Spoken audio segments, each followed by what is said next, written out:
bisa memanggil Ibu Oda saja. Sekarang giliran Ade yang memperkenalkan diri. Ibu balik, nama saya Bu, biasa dipanggil Ibu. Oh, ada ini ya. Oke, jadi tujuan Ade ini sendiri udah tahu kan? Jadi ya tujuan Ade ini sendiri kan Ade ini punya masalah.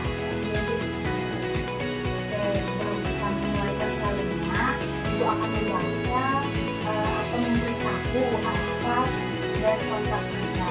Jadi ada 3 asas yang dimana ada asas kemanusiaan, kesukarelawan, dan asas kebinekaan. Dimana asas kemanusiaan itu ada itu menceritakan masalahnya ada itu nggak bakal diketahui oleh orang lain. Kalau diketahui oleh orang lain itu pun sudah tujuannya ada itu. Kalau asas keterbukaan berarti ada itu bebas mau menceritakan apa saja. Kalau asas kesukarelaan berarti ada itu datang ke sini itu bukan paksaan dari orang lain, tetapi itu kemauan dari diri ada itu sendiri. Terus konseling kali ini itu Ibu kasih 15 menit. Oke, jadi sekarang kita bisa mulai. Silakan dari itu mau menceritakan diri kedatangan saya di sini, menceritakan masalah saya. Atau itu Bu, saya ada masalah karena tugas terus juga Bu kayak seperti dana sedikit dari kamu bukan makan juga dari dari sekolah juga untuk makan keluarga. Jadi masalahnya di sini karena tugas banyak membantu orang tua ya. Jadi adanya sedikit pusing dan frustasi gitu ya. Iya Bu, betul. Jadi saya tuh Bu mau ngerjain tugasnya Bu, kan saya belum ada laptop juga Bu, gitu. Jadi mau ngerjain tugasnya kayak pusing, tambah tugasnya juga deadline-nya dekat banget Bu. Jadi adik itu di kos itu tinggal sendiri apa bareng teman? Sebenarnya sih Bu ada teman, cuma teman saya juga nggak ada laptop Bu. Ada sih laptopnya tapi kayak nggak bisa dipakai gitu Bu, kayak agak Oh, jadi kesusahannya itu karena tugasnya cepat pengumpulannya dan kekurangan data. Jadi adik itu bukan cuma pengumpulan di kelas, tapi di kampus juga dan di kelas pasti ada. Belum bisa meminjam. Pasti sebelum adik itu meminjam, orang itu pasti akan kasih adik itu juga kan laptopnya mau meminjam kepada temannya. Cuman karena adik itu lebih berpikir negatif terlebih dahulu dibanding meminjamkan barang terhadap orang lain. Alangkah baiknya itu ada izin meminjamkan dulu barangnya. Kan pasti kita semua anak kos itu kesusahan. Dan Ibu juga sudah pernah merasakan ya. Namanya juga anak kos pasti susah, dan apalagi akhir-akhir semester itu kayak mau UAS gitu, tugasnya itu pasti banyak. Aku adik itu cuma punya masalah itu saja yang membuat adik itu kayak stres. nggak Bu, nggak masih ada lagi sebenarnya sih Bu, karena habis putus juga dengan pacar Bu. Oh, habis putus sama pacar. Itu sangat sakit hati ya, Dek. Ya bisa dibilang begitu sih Bu. Jadi bukan cuma karena tugas, tapi juga karena masalah percintaan. Ya Bu. Jadi kedatangan adik itu ke sini itu sudah sangat luar biasa. Dimana tuh adik itu mau menceritakan semua masalah yang adik itu alami, bukan cuma karena tugas, tapi karena soal percintaan juga. Iya, soal percintaan kan kita malas dan kayak mau melakukan semua hal itu sangat tidak mulus sekali.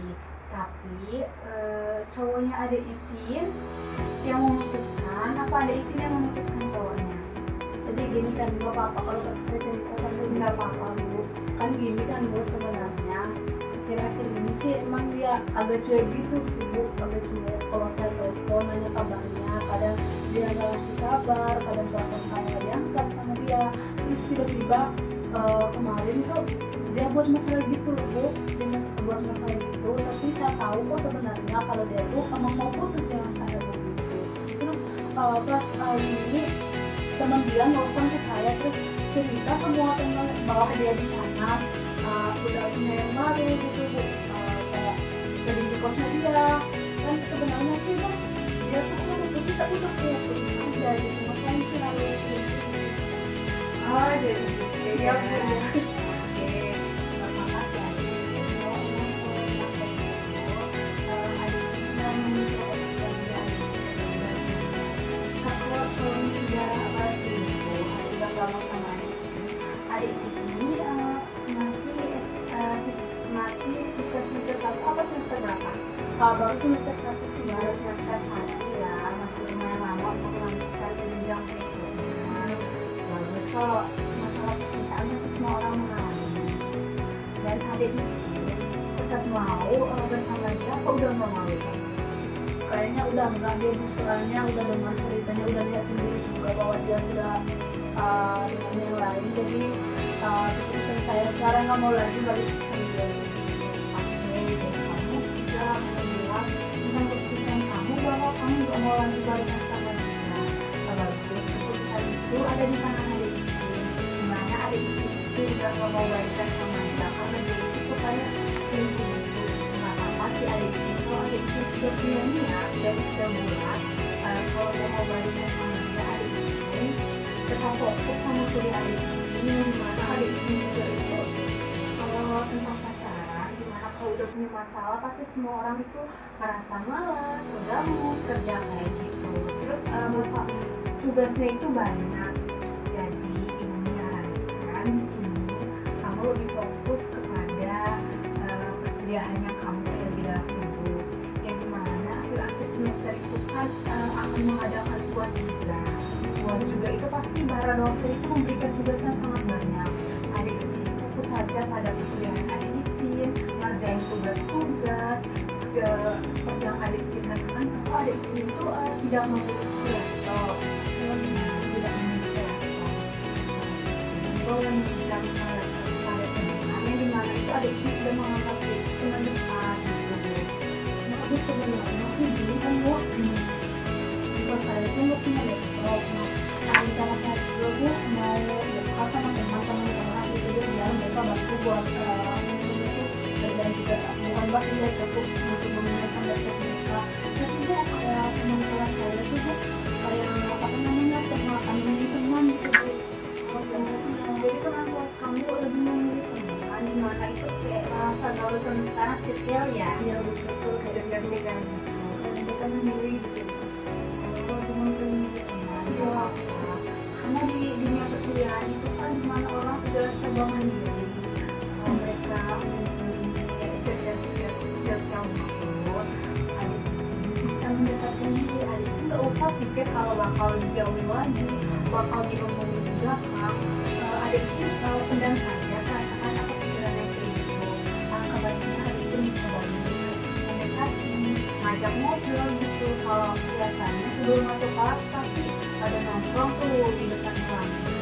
Adik ini coba ajak bicara, berkomunikasi lagi dengan Adik. Pasti mereka menerima Adik dengan baik kok. Ya sih Bu, sebenarnya ini tuh mau kayak gitu. Tapi di kelas saya tuh cuma dua orang aja Bu teman ketemu dengan saya gitu. Kalau mau cerita, kalau mau ke kampus tuh cuma 2 orang aja Bu gitu temannya. Nggak semua sekelas. Soalnya tuh mereka kayak milih gitu circle sendiri. Jadi saya tuh kayak merasa dijauhin gitu Bu. Makanya saya nggak mau gitu. Oh, di mana Adik ini merasa minder? Adik ini nggak usah merasa minder. Di perkuliahan itu Adik ini menunjukkan kemampuan Adik ini sendiri. Jangan merasa minder karena di perkuliahan emang kayak gitu ya. Yang dimana udah mulai milih teman. Oh, aku mau kemana sama dia karena dia itu gayanya bagus. Oh, aku mau kemana sama dia karena dia itu kaya gitu kan. Dan dalam perkuliahan nggak apa-apa. Itu juga menjadi suatu masalah yang Adik ini kan. Adik ini tinggal menunjukkan bahwa diri Adik itu bisa tanpa menerima Adik ini. Adik ini tinggal percaya saja. Percaya diri itu sangat penting dan nomor satu. Dan bukan cuma karena Adik ini tidak punya teman, tuh Adik ini merasa juga nggak boleh kayak gitu. Adik ini tetap semangat dimana Adik ini itu kayak mengerjakan tugas. Bila ada tugas tuh kerjain saja dulu. Kalau bisa menggunakan handphone, Adik ini bisa menggunakan handphone. Kalau Adik ini lebih mudahnya menggunakan laptop, di tetangga kos Adik ini itu nggak punya laptop ada kadang misalnya Bu, ya kadang itu kalau tugasnya banyak kan, misalnya kalau tugasnya tuh kayak buat tabel Bu, jadi kadang zoomnya kalau aku saya lebih lemot, kadang saya pindah juga laptop aku Bu, dikasih kok dikasih bagus kok kalau juga kuliahan mana orang masih pertemanan itu sih kalau ada kelompok nggak apa-apa. Jadi ada tugasnya adik masih punya teman, ada yang masih punya kayak laptop yang akan diajarkan oleh kita sekarang kakak adik itu tetap semangat, tetap mengejar apa yang adik inginkan, jangan patah semangat kalau udah sampai di pertengahan gitu. Ingat sama orang tua ya adik ya. Terus perasaan adik sekarang sudah menceritakan semua ke ibu tuh kayak gimana perasaannya? Jujur sih Bu, setelah saya menceritakan semua masalah saya, sekarang saya merasa agak lega Bu, karena semua udah mengeluarkan rasa saya pendam sama ini dan sudah berbagi juga ke ibu. Oke, jadi sabar ya. Dan adik itu sudah merasa lega sama semua karena sudah menceritakan, dan juga sangat senang karena bisa membantu adik ini. Dan adik itu sangat luar biasa karena adik itu punya masalah itu, adik itu langsung ke ibu, bukan adik itu menceritakan semuanya.